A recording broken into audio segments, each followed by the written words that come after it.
Bonjour, nous sommes des enfants de CM1 CM2 d'Argelès-sur-Mer dans le sud de la France.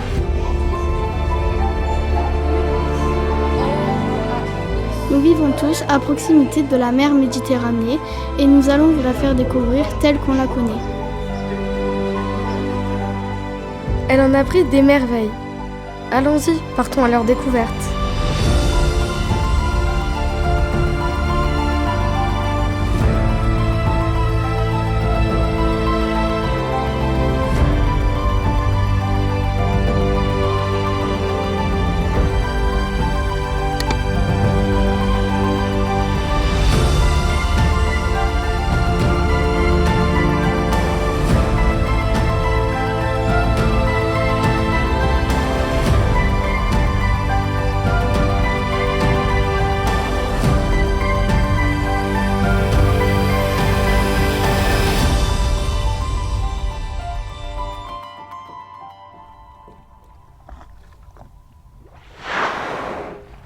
Commençons par l'animal le plus impressionnant de la Grande Bleue. Le rorqual commun est un cétacé. Il est le deuxième plus gros animal au monde et peut vivre jusqu'à 100 ans. Cette baleine mesure 20 mètres de long. C'est la taille d'un gros avion et pèse 50 tonnes, soit le poids de 30 éléphants. Malgré sa taille, il peut atteindre une vitesse de 50 km/h. Il est capable de rester en apnée pendant 20 à 30 minutes et peut manger 2 tonnes de nourriture par jour. Cet énorme animal se nourrit d'animaux minuscules qui composent le plancton. Il utilise ses fanons pour filtrer l'eau et récupérer sa nourriture.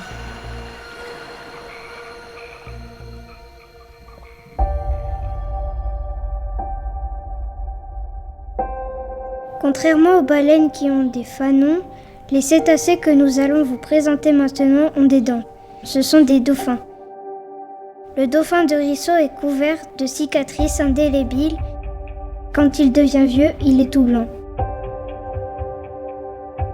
Le cachalot est le plus gros cétacé à dents de Méditerranée.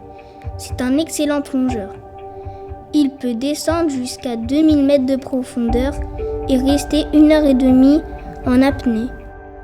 Il mange des calamars, beaucoup de calamars. Le dauphin bleu et blanc est le cétacé le plus commun en Méditerranée. Il a de longues bandes blanches sur les côtés.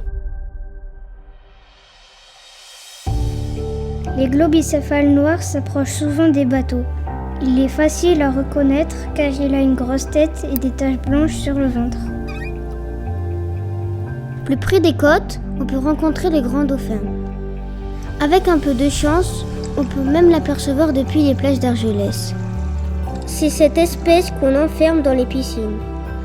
Il est pourtant tellement plus beau et plus heureux dans son habitat naturel. Frédéric est photographe naturaliste. Il a rencontré la faune pélagique lors de ses nombreuses sorties en mer. T'as vu, c'est un dessin blanc, et c'est un peu la forme d'une encre. Il est venu nous raconter ses observations. C'est quoi un cétacé ? Les cétacés, ce sont des mammifères marins, donc des animaux qui vont respirer en surface avec leurs poumons et qui vont allaiter leurs petits avec le lait maternel. Comment un cétacé fait-il pour dormir ? Les cétacés ont 2 hémisphères cérébraux et il y en a un qui dort pendant que l'autre reste actif. Partons à la rencontre d'autres espèces de Méditerranée.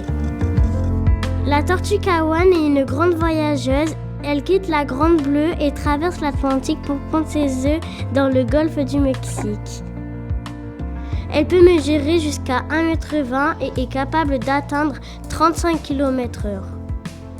Elle adore manger des méduses, des poissons, des crustacés et des algues.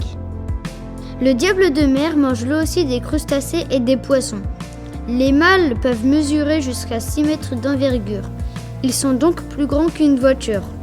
Il doit son nom aux 2 petites nageoires qu'il porte et est un proche cousin de la célèbre Raimanta. On trouve quelques requins comme le requin pèlerin, le peau bleue, mais aussi des thons et des espadons.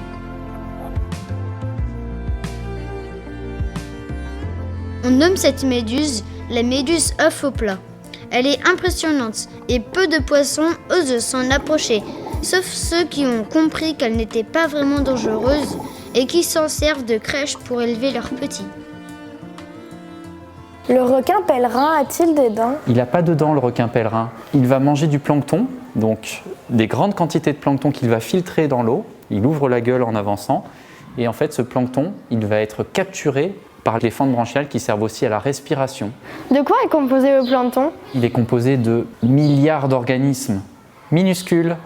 Le phytoplancton, qui sont des petites algues vertes par exemple, et le zooplancton, qui sont de minuscules animaux, des juvéniles ou des adultes, comme les petites crevettes qu'on appelle le krill.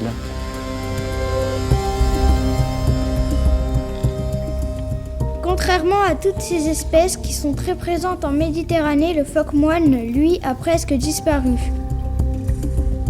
Il y a environ 100 ans, les phoques moines bronzaient encore et mangeaient des poissons et des crustacés le long des plages de Méditerranée. Mais maintenant, ils ne peuvent plus à cause des hommes qui prennent beaucoup de place et qui leur font peur. Alors, ils sont partis, loin de chez nous, en Grèce, où ils ont trouvé des petites îles inhabitées pour faire leurs bébés en toute sécurité.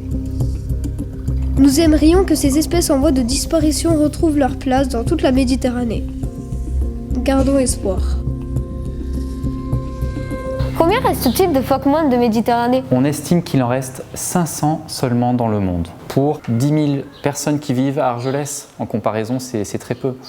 Le phoque moine de Méditerranée est une espèce en danger critique d'extinction. Heureusement, il est protégé pour espérer qu'il y ait de plus en plus d'individus. Y a-t-il déjà eu une espèce qui a disparu de la mer Méditerranée? Malheureusement, oui. Il est important de s'en souvenir.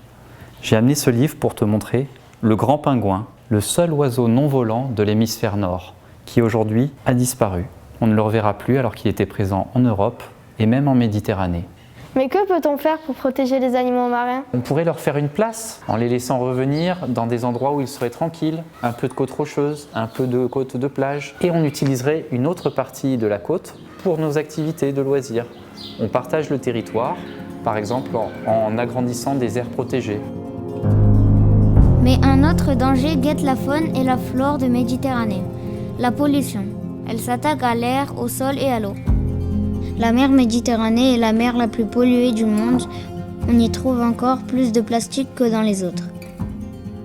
80% des déchets marins viennent de la terre. Le vent emporte les déchets qu'on laisse à terre jusqu'aux rivières et aux ruisseaux. Les usines, les engrais agricoles, les eaux usées s'y déversent aussi. Toute cette pollution est ensuite transportée dans les mers et les océans. D'autres menaces comme la surpêche ou les hélices et ancres des bateaux nuisent aux animaux marins. Quelle est la matière qui pollue le plus la mer? Celle qu'on retrouve très souvent, c'est le plastique. Les plastiques, on en trouve des confettis répartis partout en mer quand on navigue. C'est impressionnant. Si bien qu'on se rend compte que les animaux les ingurgitent en fait. En filtrant l'eau, alors qu'ils veulent manger du plancton, ils vont avaler des petites particules de plastique. Mais il y a aussi la pollution chimique avec tous les produits que l'on utilise qui partent dans les rivières et qui arrivent jusqu'à la mer. Combien d'années le plastique reste-t-il dans la nature? Des dizaines d'années, des centaines d'années à se dégrader, suivant en fait la forme qu'il a. Si c'est un simple sac plastique, il va se diviser rapidement en petites particules. Par contre, une bouteille qui est plus grosse, elle va mettre beaucoup plus de temps à se dégrader. Quels sont les animaux les plus touchés par la pollution marine? Ce sont les plus gros animaux qui sont en bout de chaîne alimentaire, puisqu'ils vont consommer de nombreux autres animaux plus petits. Donc on parle du thon rouge de Méditerranée qui est un très gros poisson. On parle aussi des baleines. Les scientifiques restent malgré tout optimistes pour les années à venir car de plus en plus de personnes se rendent compte des efforts qu'elles doivent fournir. Soyons tous optimistes. À travers ce film, on vous a présenté les animaux qui vivent au large de chez nous. Rorquals, raies, méduses, requins, dauphins, poissons de toutes les tailles. Pour que l'on puisse les admirer encore longtemps, on vous invite à protéger la nature. Utiliser les poubelles et de moins en moins de plastique est l'une des solutions. Il en existe plein d'autres. À vous de les trouver. Parlez de ces magnifiques animaux marins autour de vous pour sensibiliser les gens à leur protection. Connaissez-vous toutes les merveilles qui sont autour de chez vous? Allez-y, partez à leur découverte.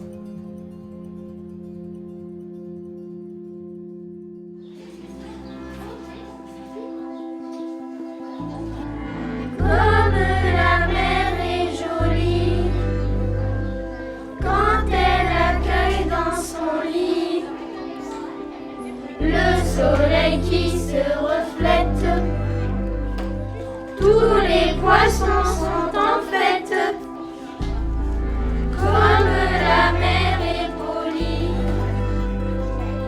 quand elle invite ses amis. Les dauphins